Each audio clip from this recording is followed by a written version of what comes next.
नूह का जल प्रलय ऐतिहासिक घटना या कल्पना। क्या नूह का जल प्रलय सिर्फ धार्मिक कथाओं की उपज है या इसके पीछे इतिहास की छिपी हुई सच्चाई भी है? सदियों से यह सवाल लोगों के दिमाग में गूंजता रहा है। प्राचीन ग्रंथों, भूविज्ञान और पुरातत्व के अध्ययन से यह संभावना प्रबल होती है कि यह सिर्फ मिथक नहीं बल्कि वास्तविक घटना है।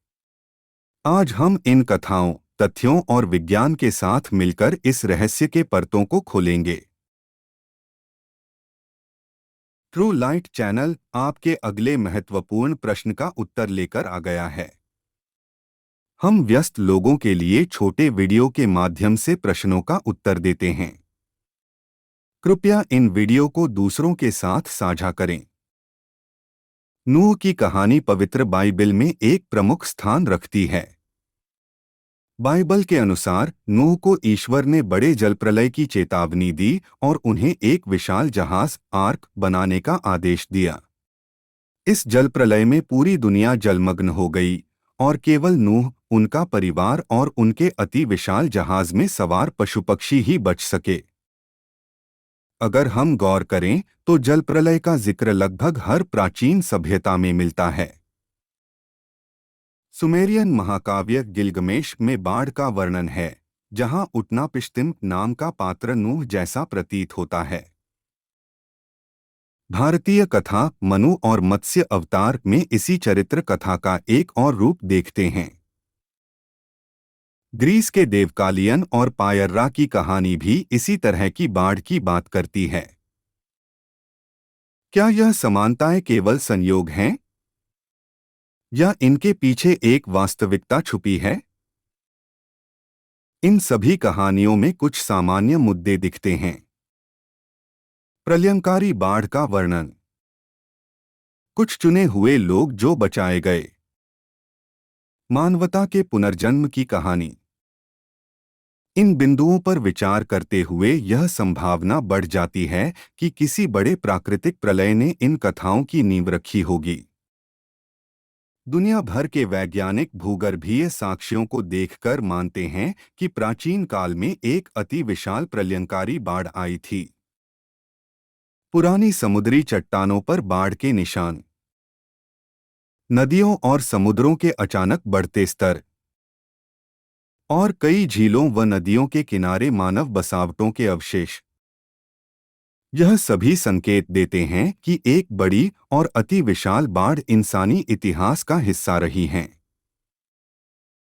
ब्लैक सी क्षेत्र में की गई एक विशेष खोज से यह संभावना बढ़ गई है कि आज से लगभग 7,000 साल पहले यहाँ एक प्रलयंकारी बाढ़ आ चुकी थी। शोधकर्ता मानते हैं कि इस घटना ने समुद्र का स्तर इतना तेजी से बढ़ाया कि यह पूरे क्षेत्र की सभ्यता को समाप्त कर गई। इतिहास में जलवायु ने पृथ्वी को कई बार बदला है। हिमनदों के पिघलने से समुद्र के स्तर में वृद्धि और भारी बारिश जैसे कारण बड़ी बाढ़ के कारक होते हैं। नूह का जलप्रलय भी ऐसी ही एक घटना थी। पुरातत्व की खोजें इसे और दिलचस्प बनाती हैं। दुनिया भर के पानी के नीचे प्राचीन शहर मिले हैं, जैसे भारतीय द्वारका या पौराणिक पोर्ट रॉयल। ये प्रमाण बताते हैं कि प्राचीन काल में एक बाढ़ की घटना ने मानव बस्तियों को तहस-नहस कर दिया था। बाइबल की चरित्र कथाओं और आधुनिक विज्ञान के बीच एक अद्भुत संबंध है।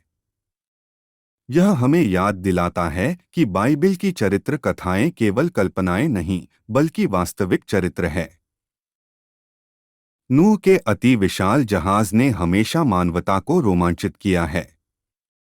कुछ जगहों पर इसे ढूंढने और इसकी प्रामाणिकता को साबित करने के दावे किए गए हैं।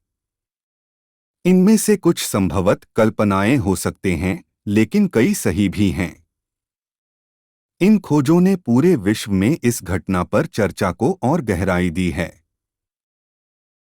प्राचीन सभ्यताओं ने नूह के वैश्विक प्राकृतिक आपदा को एक समान रूप में अनुभव किया था और इसे अपने अपने तरीके से कहानी में ढाल दिया है। यह सवाल रोमांचकारी है और हमें सोचने पर मजबूर करता है। कई विशेषज्ञ इस तथ्य को स्वीकार करते हैं कि नूह के समय प्रलयंकारी बाढ़ जरूर हुई हैं। इस बाढ़ के प्रमाण सारे विश्व में फैले हुए हैं। इतना ही नहीं, यह चरित्र कथा दुनिया की कई संस्कृतियों को जोड़ने का एक माध्यम है। आज के दौर में जलवायु परिवर्तन के साथ यह कहानी और प्रासंगिक हो जाती है। बढ़ते समुद्री स्तर और ग्लोबल वार्मिंग भविष्य में इसी तरह की प्रलयकारी स्थितियों का सबब बन सकते हैं।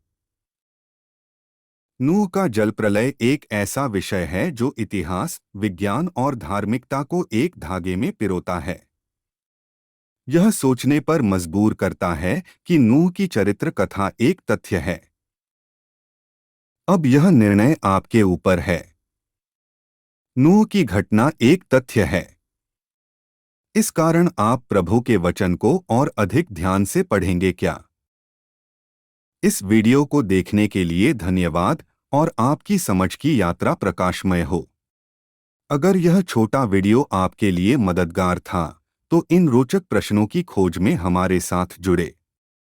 कृपया ट्रू लाइट एपोलोजेटिक्स चैनल को सब्सक्राइब करें और हमारे किसी भी मूल्यवान वीडियो को न मिस करें। वीडियो के लेखक डॉक्टर जॉनसन सी फिलिप हैं, जो क्वांटम परमाणु भौतिकी के विशेषज्ञ हैं और वरिष्ठ धर्मशास्त्री और धर्मरक्षक या एपोलोजिस्ट भी हैं। और प्रबंधन डॉक्टर सनीश चेरियन द्वारा किया गया है, जो समाजशास्त्र के विशेषज्ञ और साथी धर्मशास्त्री और धर्मरक्षक या एपोलोजिस्ट भी हैं। ट्रू लाइट चैनल आपके आध्यात्मिक आशीर्वाद के लिए अनगिनत अन्य वीडियो प्रस्तुत करने में लगा हुआ है। कृपया इन्हें अपने मित्रों के साथ साझा करें। अनुग्रह को केवल अपने तक सीमित न रखें।